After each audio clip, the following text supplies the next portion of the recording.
STD ISD हे प्रकार जेव्हा आपल्या फोनवरती सहजपणे उपलब्ध व्हायला लागले, म्हणजे ट्रंक कॉलच्या नंतर, की जेव्हा तुमच्या घरात एक फोन आहे आणि तुम्ही एक डायल करू शकता बेसिक, तेव्हा हॉटलाईन नावाचा एक प्रकार होता ज्याची किंमत बऱ्यापैकी जास्त असायची पर कॉल.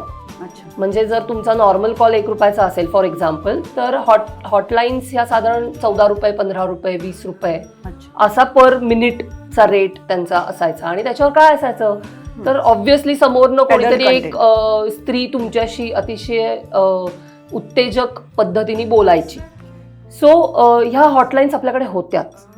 सो असं नाही झालेलं की पॉर्नोग्राफी किंवा ॲडल्ट कंटेंट हा अचानक इंटरनेटमुळे आपल्या अंगावर येऊन आदळलाय आणि लोक ते अचानक बघायला लागले, असं नाही झालेलं. आपल्याकडे ते हळूहळू आलेलं आहे आणि ते होतंच.